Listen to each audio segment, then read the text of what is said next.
Olá pessoal, tudo bem? É um prazer estar aqui com vocês e nós vamos hoje dar uma revisada em uma aula que a gente já trabalhou algum tempo atrás, né? Que foi os alelos múltiplos. Inicialmente é um prazer estar com vocês e eu espero que essa aula possa ajudar a gente a dar uma lembradinha, né, do que nós já trabalhamos anteriormente, tá bom? Lembrando para vocês que esse assunto ele é um assunto simples, né? Alelos múltiplos ele está ligado aí à área da genética. E o que são os alelos múltiplos? São aquelas cargas genéticas onde você tem uma grande variação fenótipica, porque você tem mais de dois alelos para aquela característica. Nós temos aí o exemplo dos coelhinhos que vocês podem observar, né? Nós temos aí 4 cores de coelhos. Nós temos os coelhos agute, esses marrons. Nós temos os coelhos chinchila, esses cinzazinhos, né? Nós temos os coelhos Himalaia, que são esses que lembram um pouquinho os gatos siameses, né? Branquinhos com as pontinhas, as extremidades marrons. E nós temos aquele coelhinho albino, né? Não é o coelhinho branco, o albino é aquele coelhinho branquinho, mas com os olhos vermelhos, tá bom? Então, claramente nós podemos observar aí 4 fenótipos, né? Agute, chinchila, himalaia e albino, mas nós podemos observar no quadro ao lado uma grande carga genótica, né? O agute, só para você observar, como ele é o coelho dominante, o agute ele tem 4 tipos de genótipos. Né? Ele pode ser homozigoto, os dois lados do DNA dele agute, e ele pode ser heterozigoto, com um lado agute e o outro chinchila, um agute e o outro lado himalaia, ou um agute e o outro lado selvagem.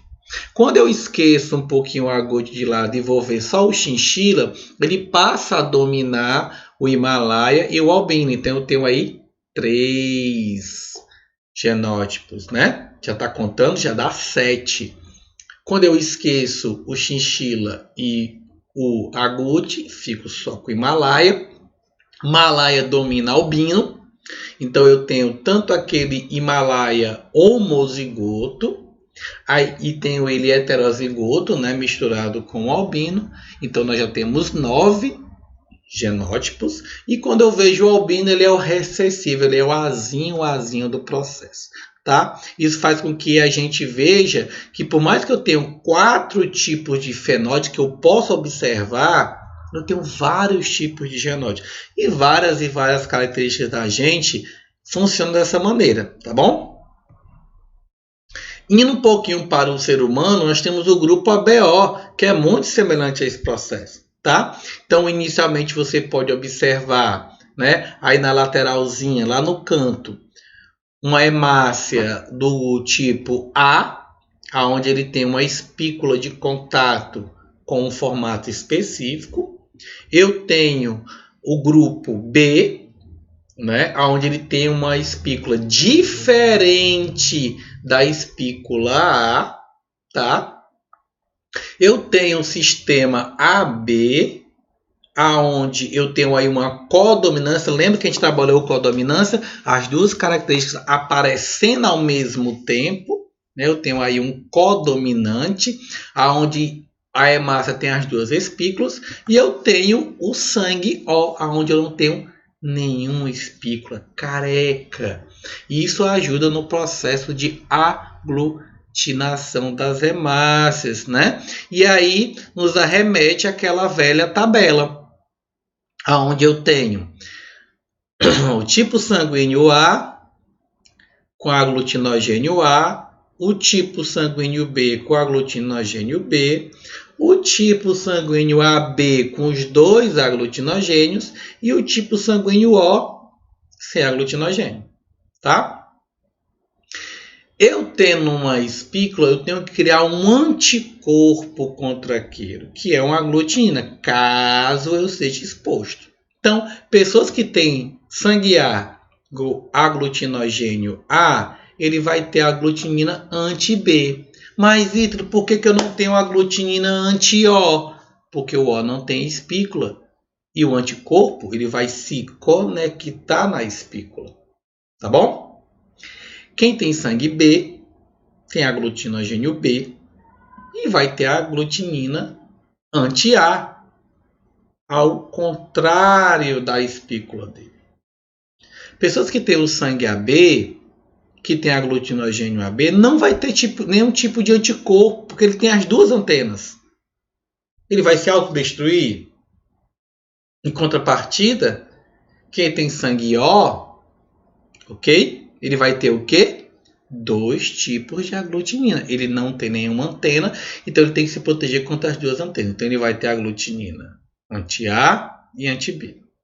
Aqui na lateralzinha, aqui em cima, ó, nós já conseguimos observar as genéticas, né?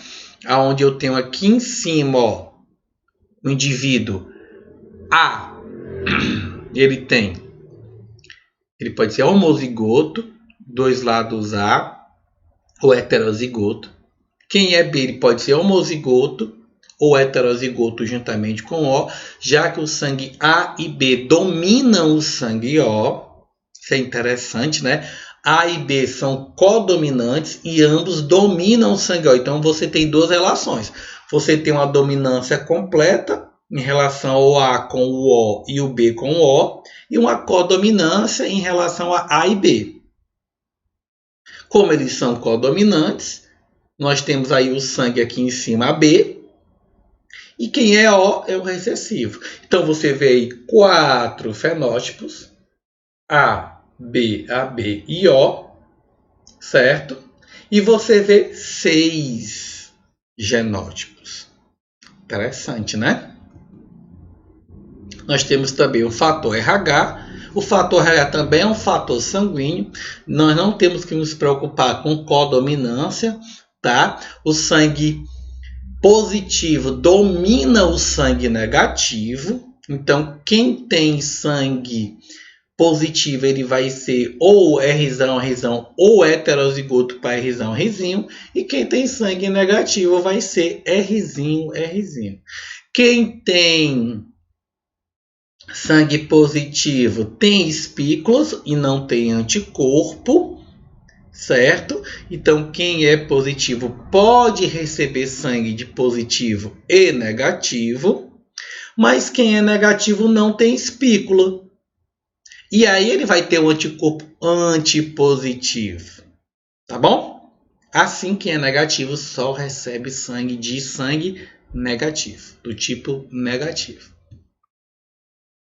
Nós podemos observar aqui uma exemplificação de um teste sanguíneo que você pode fazer aí em qualquer laboratório, né? A gente não faz mais em escola por questão de segurança, onde você tem aí no exemplo A claramente 3 lâminas, né? O doador aí doando uma gotinha de sangue para cada lâmina, e você tem 3 soros, né? O soro anti-A, o anti-B e ali o anti-RH, que ele está pingando ainda, né? A gente não sabe ainda o fator dele. No exemplo número 1, lá de cima, né? Quando eu pinguei o soro anti-A no sangue, se você prestar atenção, houve aglutinação. Se houve aglutinação, é porque o soro anti-A destruiu aquele sangue, combateu aquele sangue. Sinal que aquele sangue é combatível. Se eu sou anti-A, então é porque o sangue é A. Quando eu pinguei o soro anti-B na gotinha de sangue, não aconteceu nada. Se não aconteceu nada, é porque o sangue não é B. Sendo assim, essa pessoa ela é do grupo sanguíneo A. Ítalo, A negativo ou A positivo? Eu teria que observar a reação da gotinha de sangue com o soro antipositivo. Se aglutinar, se quebrar igualmente o A, é A positivo. Se não quebrar, é A negativo. No exemplo abaixo, o que é que você pode observar? Você pode observar aí que eu peguei o anti-A na primeira gotinha e não aglutinou. Se não é A, não é A. Com certeza. Fui para o exemplo B. Aí, fui para a gotinha B do soro anti-B. Pinguei. Também não aglutinou. Se não aglutinou, e eu não sou A, e eu não sou B, eu também não posso ser a B. Então eu sou o quê? O. O positivo ou O negativo? Dependeria da última gotinha lá. Tá ok? Vamos falar um pouquinho da doença chamada eritroblastose fetal, ou então doença hemolítica de sangue, né? Do recém-nascido, que acontece em mulheres que têm o fator RH negativo e ela casa com um homem RH positivo. Ítalo, só acontece nessa situação? Só nessa situação. Mulher negativa, homem positivo. Se a mulher for positiva, a doença não ocorre. Se a mulher for negativa e casar com um homem negativo, ela não ocorre. E também não necessariamente ela sendo negativa e o homem sendo positivo, ela tem que ocorrer, mas ela tem a possibilidade de ocorrer, tá? Se você prestar atenção aí na figura, basicamente o que acontece é caso o sangue placentário da mãe, por meio do cordão umbilical, tiver contato com o filho, pode acontecer uma reação de anticorpos. Mas por que aconteceria isso? Porque se eu sou uma mulher negativa e caso com um homem positivo, a chance de ter um filho positivo é grande. Ok? Lembre-se, quem é positivo recebe sangue positivo e negativo. Mas quem é negativo só recebe sangue negativo.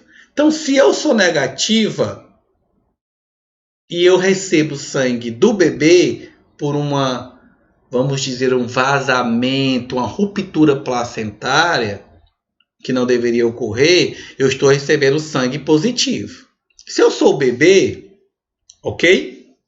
E estou recebendo o sangue da mãe, eu estou recebendo um sangue negativo. Para o bebê tranquilo, porque sangue negativo pode entrar em contato com sangue positivo.